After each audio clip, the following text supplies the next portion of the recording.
एक मर्द के सामने ऐसे प्रश्नों के जवाब देते हुए मैं पहले से ही नर्वस हो रही थी। अब तो मेरा पूरा चेहरा शर्म से लाल हो चुका था। गुरुजी आगे बोले, स्खलन ज्यादा मात्रा में निकलता है या कम? नहीं, ज्यादा नहीं। मेरा मतलब, ऐसी निजी बातों को बोलते वक्त मेरी आवाज ही बंद हो गई। मुझे बोलने को सही शब्द ही नहीं मिल रहे थे। क्या बोलूं, कैसे बोलूं? गुरुजी बोले, मुझे बताओ रश्मि, अपने दिमाग को खुला रखो और खुलकर बोलो। जी मुझे आजकल ऐसा लगता है कि जब मैं गर्म हो जाती हूँ तो खेल खत्म होने के बाद भी कुछ गर्मी बाहर निकल नहीं पाती, अंदर ही रह जाती है। गुरुजी, ठीक है रश्मि, जो जानकारी मैं चाहता था वो मुझे मिल गई है।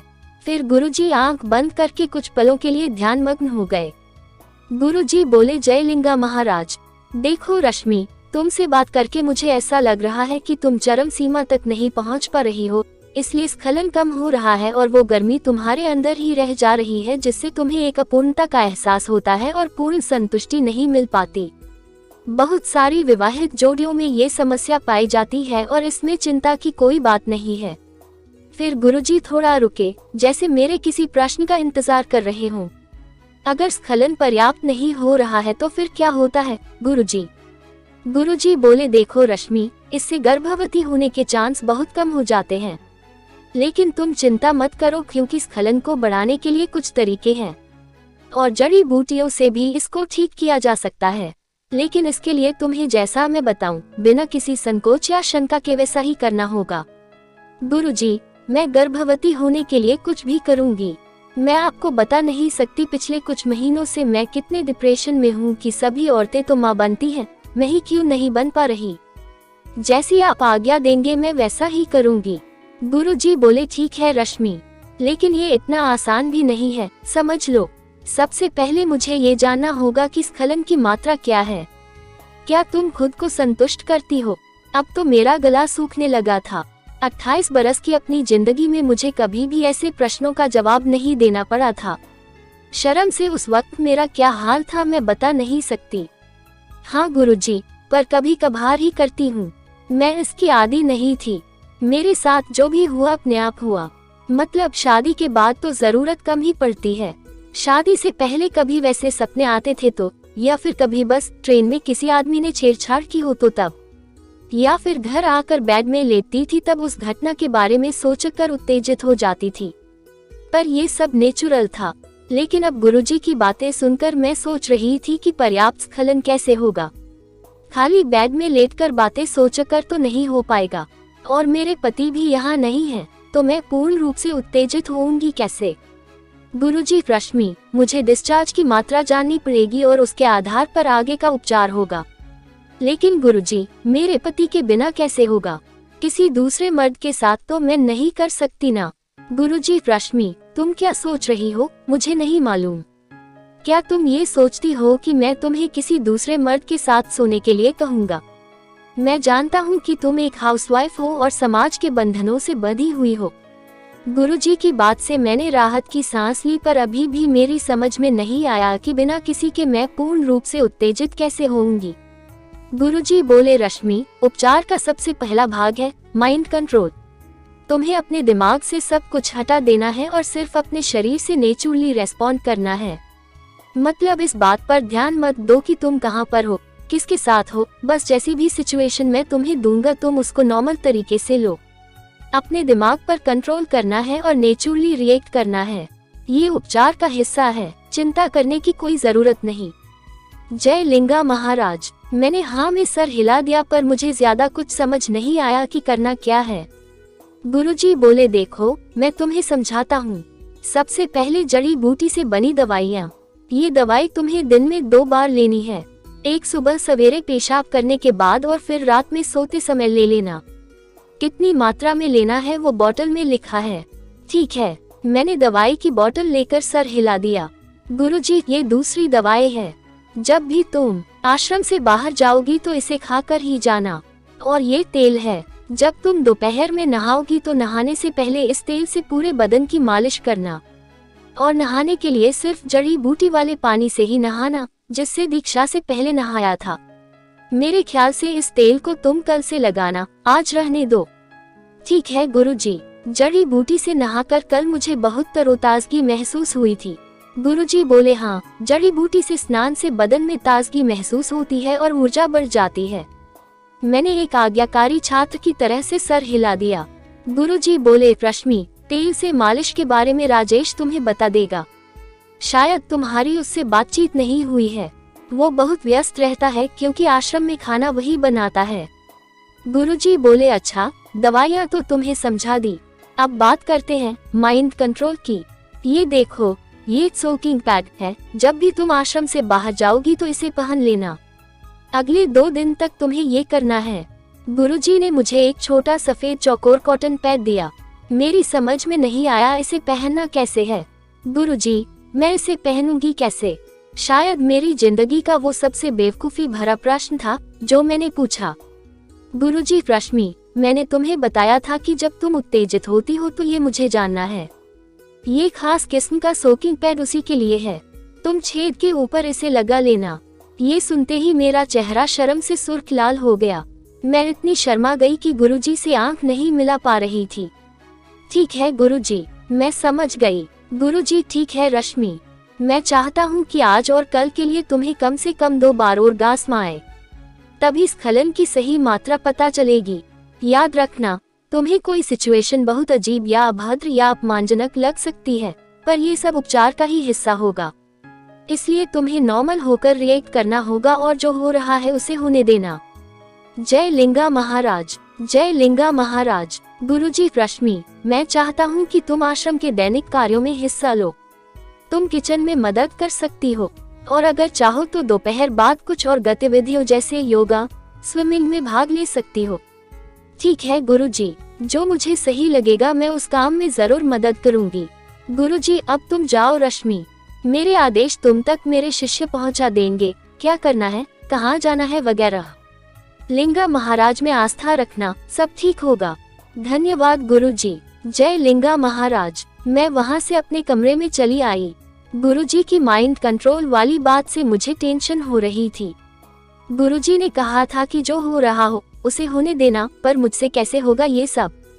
गुरुजी के कहे अनुसार मैं किचन में गई और सब्जी काटने में राजेश की मदद की। उसके बाद कमरे में वापस आकर मैंने जड़ी बूटी वाले पानी से स्नान किया। हर्बल बाथ से मैंने बहुत तरोताजा महसूस किया। नहाने के बाद मैं थोड़ी देर तक बाथरूम में उस बड़े से मिरर में अपने को निहारती रही। उस बड़े से मिरर के आगे नहाने से मुझे लगने लगा था कि इससे मुझ में थोड़ी बेशर्मी आ गई है। कुछ देर बाद 10 बजे परिमल ने मेरा दरवाजा खटखटाया। परिमल मैडम, तैयार हो जाओ, गुरुजी ने आपको टेलर के पास ले जाने को कहा है। वो ब्लाउज आपको फिट नहीं आ रहा है ना, इसलिए। लेकिन मैंने तो सुबह गुरुजी को इस बारे में कुछ नहीं बताया था। उन्हें कैसे पता चला? परिमल, गुरुजी को मंजू ने बता दिया था। मैंने मन ही मन मंजू का शुक्रिया अदा किया। उसने मुझे गुरुजी के सामने ब्लाउज की बात करने से बचा लिया। और गुरुजी जिस तरह से बिना घुमाए फिराए सीधे प्रश्न करते हैं, उससे तो ये सब मेरे लिए एक और शर्मिंदगी भरा अनुभव होता। तिगने परिमल की हरकतें हमेशा मेरा मनोरंजन करती थी। मैंने देखा उसकी नजरें मेरे बदन के निचले हिस्से में ज्यादा घूम रही हैं। ये देखकर मैंने उससे बातें करते हुए इस बात का ध्यान रखा कि उसकी तरफ मेरी पीठ ना हो। कल रात टॉवल उठाने के चक्कर में ना जाने उसने क्या देख लिया था। टेलर आश्रम में ही रहता है। परिमल, नहीं मैडम, टेलर यहाँ नहीं रहता, लेकिन यहाँ से ज्यादा दूर नहीं है। उसकी दुकान में जाने में 5-10 मिनट लगते हैं। मैडम, आपके साथ मैं नहीं जाऊंगा। आश्रम से बाहर के काम विकास करता है, वो आपको टेलर के पास ले जाएगा। ठीक है परिमल, विकास को भेज देना। परिमल, और हाँ मैडम, आश्रम से बाहर जाते समय दवाई लेना मत भूलना और पैड भी पहन लेना। ऐसा बोलते समय परिमल के चेहरे पर दुष्टता वाली मुस्कान थी। फिर वो बाहर चला गया। मैं अवाक रह गई। ये ठिगना भी जानता है कि मुझे अंदर पहनना है।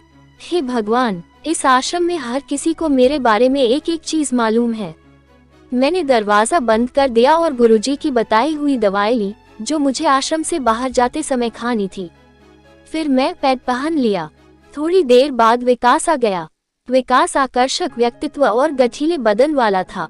उसने बताया कि वो आश्रम में योगा सिखाता है और खेल कूद जैसे खो खो, कबड्डी, स्विमिंग भी वही सिखाता है। कोई भी औरत उसकी शारीरिक बनावट को पसंद करती, और सच बताऊं तो मुझे भी उसकी फिजिक अच्छी लगी थी। हम आश्रम से बाहर आ गए और उस बड़े से तालाब के किनारे बने रास्ते से होते हुए जाने लगे। वहाँ मुझे ज्यादा मकान नहीं दिखे, कुछ ही मकान थे और वो भी दूर दूर बिखरे हुए।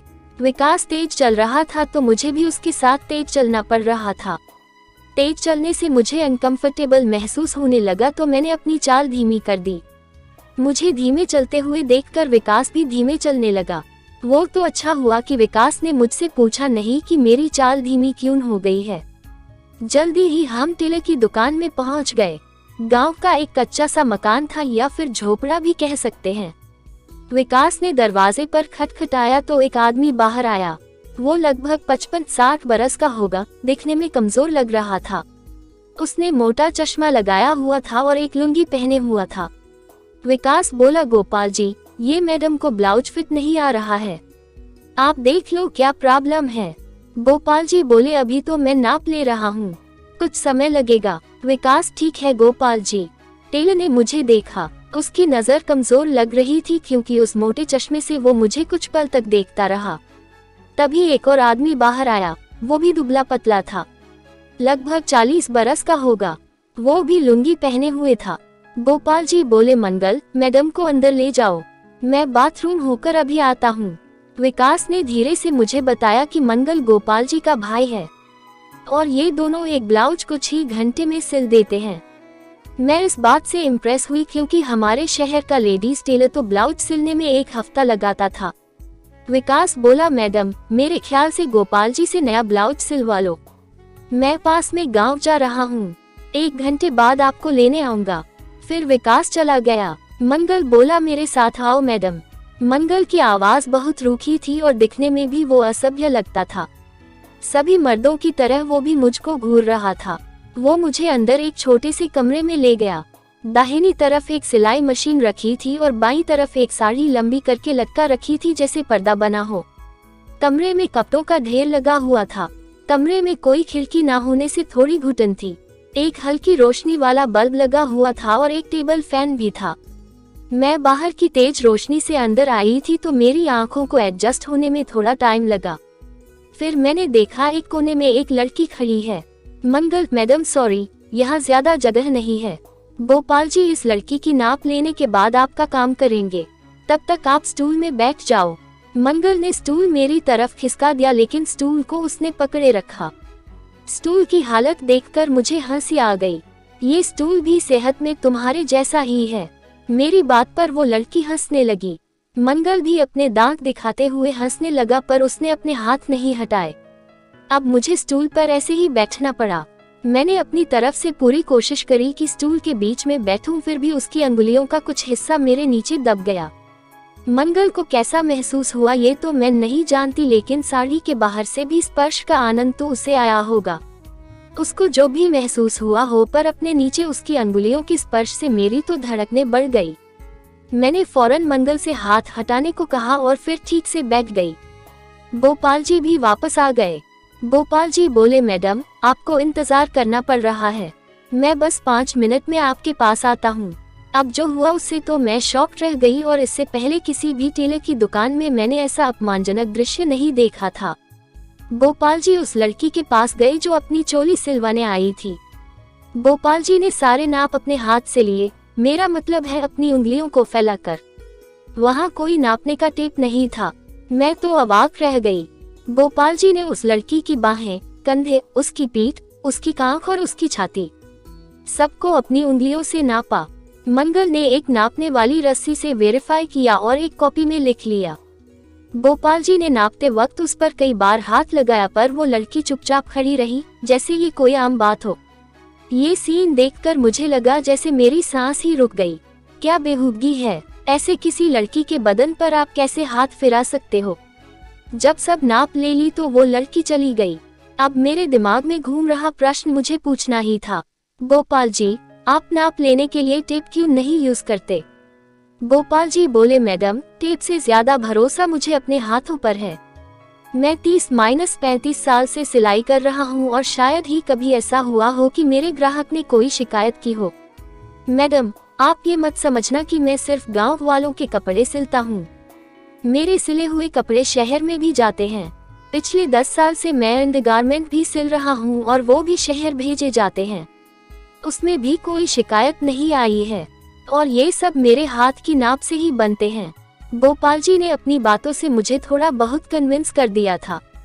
शुरू में जितना अजीब मुझे लगा था अब उतना नहीं लग रहा था। मैं अब नाप लेने के उनके तरीके को लेकर ज्यादा परेशान नहीं होना चाहती थी। वैसे भी नाप लेने में 5 मिनट की ही तो बात थी। गोपाल जी बोले, ठीक है मैडम, अब आप अपनी समस्या बताओ। ब्लाउज में आपको क्या परेशानी हो रही है? ये ब्लाउज भी मेरा ही सिला हुआ है। हमारी इस बातचीत के दौरान मंगल सिलाई मशीन में किसी कपड़े की सिलाई कर रहा था। गोपाल जी, आश्रम वालों ने इस ब्लाउज का साइज 34 बताया है, पर ब्लाउज के कप छोटे हो रहे हैं। गोपाल जी बोले, मंगल, ट्राई करने के लिए मैडम को 36 साइज का ब्लाउज दो। मुझे हैरानी हुई कि गोपाल जी ने मेरे ब्लाउज को देखा भी नहीं कि कैसे अनफिट है। लेकिन गोपाल जी, मैं तो 34 ही पहनती हूँ। गोपाल जी बोले, मैडम आपने बताया ना कि कप फिट नहीं आ रहे, तो पहले मुझे उसे ठीक करने दीजिए। बाकी चीजें तो मशीन में 5 मिनट में सिली जा सकती है ना। मंगल ने अलमारी में से एक लाल ब्लाउज निकाला, फिर ब्लाउज को फैलाकर उसने ब्लाउज के कप देखे और फिर मुझको घूरा, फिर वो ब्लाउज मुझे दे दिया। उस लफंगे की नजरें इतनी गंदी थी कि क्या बताऊं। बिल्कुल तमीज नहीं थी उसको, गंवार था पूरा। मंगल बोला, मैडम उस साड़ी के पीछे जाओ और चेंज कर लो। लेकिन मैं यहाँ चेंज नहीं कर सकती। पर्दे के लिए वो साड़ी तिरछी लटकाई हुई थी। उस साड़ी से सिर्फ मेरी छाती तक का भाग ढक पा रहा था। वो कमरा भी छोटा था, इसलिए मर्दों के सामने मैं कैसे ब्लाउज बदल सकती थी। गोपाल जी, मैडम आपने मेरा चश्मा देखा? इतने मोटे चश्मे से मैं कुछ ही फीट की दूरी पर भी साफ नहीं देख सकता। मैडम आप निसंकोच होकर कपड़े बदलो, मेरी आंखें बहुत कमजोर हैं। नहीं नहीं, मैं ऐसा नहीं कह रही हूँ। गोपाल जी बोले, मंगल हमारे लिए चाय लेकर आओ। गोपाल जी ने मंगल को चाय लेने बाहर भेजकर मुझे निरुत्तर कर दिया। अब मेरे पास कहने को कुछ नहीं था। मैं कोने में लगी हुई साड़ी के पीछे चली गई। मैंने दीवार की तरफ मुंह कर लिया क्योंकि साड़ी से ज्यादा कुछ नहीं ढक रहा था और वो जगह भी काफी छोटी थी, तो गोपाल जी मुझसे ज्यादा दूर नहीं थे। गोपाल जी, मैडम फर्श में धूल बहुत है, ये आसपास के खेतों से उड़कर अंदर आ जाती है। आप अपनी साड़ी का पल्लू नीचे मत गिराना, नहीं तो साड़ी खराब हो जाएगी। ठीक है गोपाल जी। मंगल के बाहर जाने से मैंने राहत की सांस ली क्योंकि उस गंवार के सामने तो मैं नहीं बदल सकती थी। फिर मैंने नया ब्लाउज पहन लिया। 36 साइज का ब्लाउज मेरे लिए हर जगह कुछ ढीला हो रहा था। अपना पल्लू ठीक करके मैं गोपाल जी को ब्लाउज दिखाने उनके पास आ गई। पल्लू तो मुझे उनके सामने हटाना ही पड़ता, फिर भी मैंने ब्लाउज के ऊपर कर लिया। गोपाल जी बोले, मैडम मेरे ख्याल से आप साड़ी उतार कर रख दो, क्योंकि एग्जॉस्ट फिटिंग के लिए बार बार ब्लाउज बदलने पड़ेंगे तो साड़ी फर्श में गिरकर खराब हो सकती है। ठीक है गोपाल जी। मंगल वहाँ पर नहीं था तो मैंने साड़ी उतार दी। गोपाल जी ने एक कोने से साड़ी पकड़ ली ताकि वो फर्श पर ना गिरे। आश्चर्य की बात थी कि एक अनजाने मर्द के सामने बिना साड़ी के भी मुझे अजीब नहीं लग रहा था, शायद गोपाल जी की उम्र और उनकी कमजोर नजर की वजह से। तभी मंगल चाय लेकर आ गया। मंगल बोला, मैडम ये चाय लो, इसमें खास। मुझे उस अवस्था में देखकर मंगल ने अपनी बात अधूरी छोड़ दी और मुझे घूरने लगा। मुझे देखकर वो गंवार पल के झपकाना भूल गया। मैंने उसकी तरफ ध्यान न देना ही उचित समझा। मंगल, अदरक मिला है। अब उसने अपना वाक्य पूरा किया। गोपाल जी बोले, चाय लीजिए मैडम, फिर मैं ब्लाउज की फिटिंग देखूंगा। गोपाल जी ने झुककर ट्रे से चाय का कप उठाया और चाय पीने लगे। मंगल भी सिलाई मशीन के पास अपनी जगह में बैठकर चाय पी रहा था। मैं भी 1-2 कदम चलकर ट्रे के पास गई और झुककर चाय का कप उठाने लगी। खड़े होने के बाद मेरी नजर मंगल पर पड़ी। वो कमीना मुझे ऐसा करते देख मुस्कुरा रहा था। गंवार कहीं का। फिर मैं चाय पीने लगी। गोपाल जी बोले, ठीक है मैडम, अब मैं आपका ब्लाउज देखता हूँ। ऐसा कहकर गोपाल जी मेरे पास आ गए।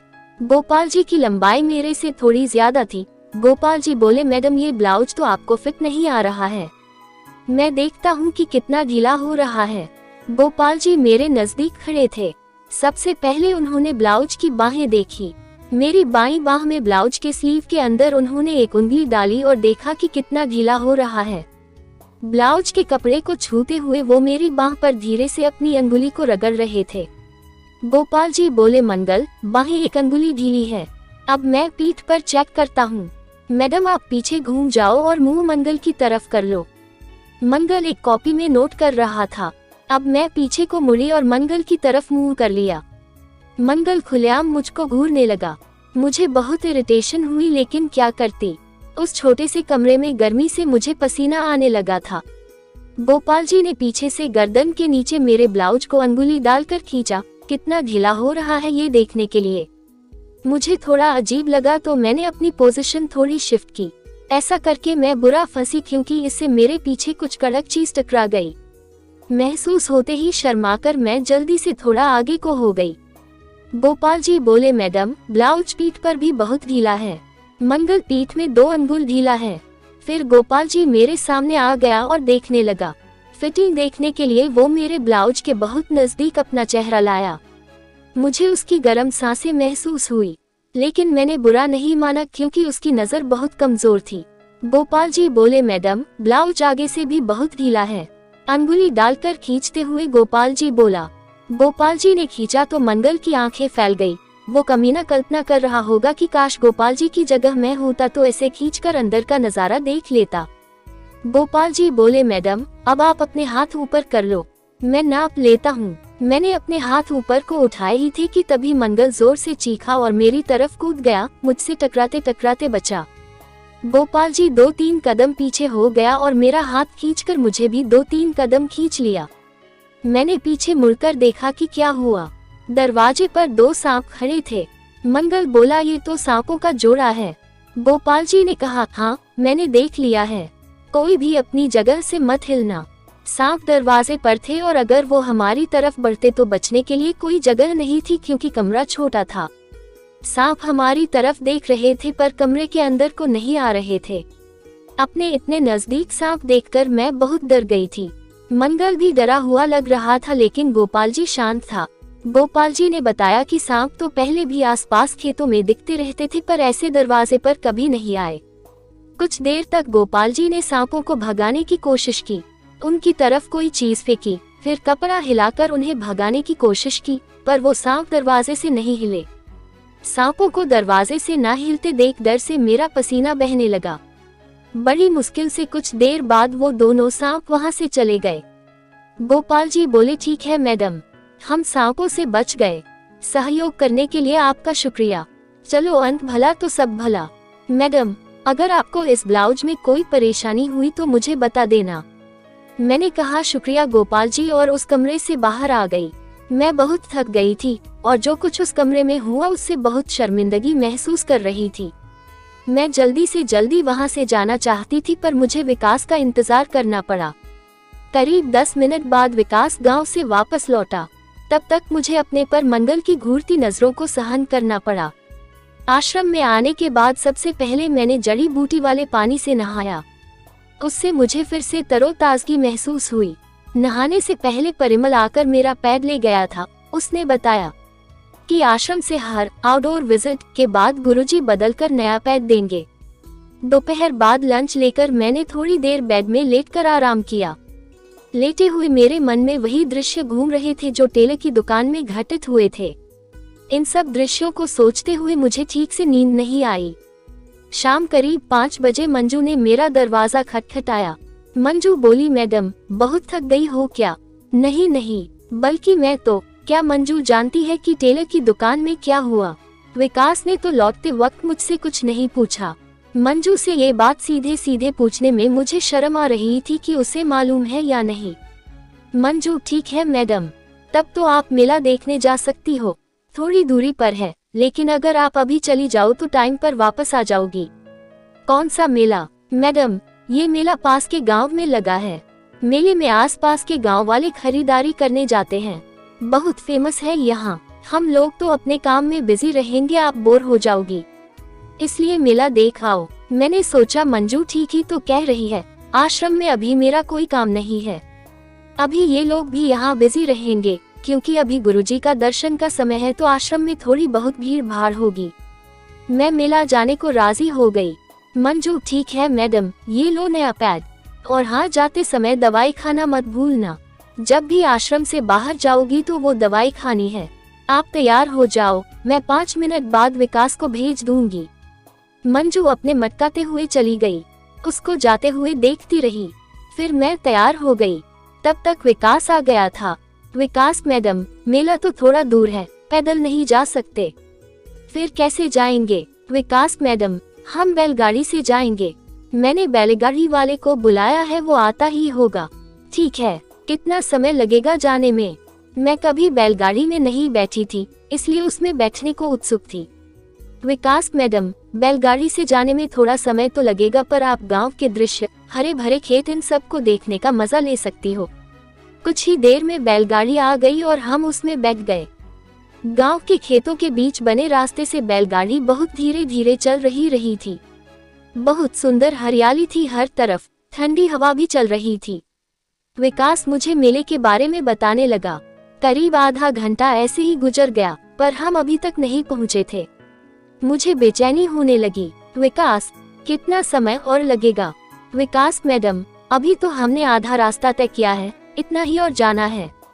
बैलगाड़ी धीरे चल रही है, इसलिए टाइम लग रहा है। शुरू में तो बैलगाड़ी में बैठना अच्छा लग रहा था, पर अब मेरे घुटने दुखने लगे थे। गांव की सड़क भी कच्ची थी, तो बैलगाड़ी में बहुत हिचकोले लग रहे थे। मेरी कमर भी दर्द करने लगी थी। बैलगाड़ी में ज्यादा जगह भी नहीं थी, इसलिए विकास भी सक के बैठा था और मेरे हिलने डुलने को जगह भी नहीं थी। आखिर 1 घंटे बाद हम मेले में पहुंच ही गए। बैलगाड़ी से उतरने के बाद मेरी कमर, नितंब और घुटने दर्द कर रहे थे।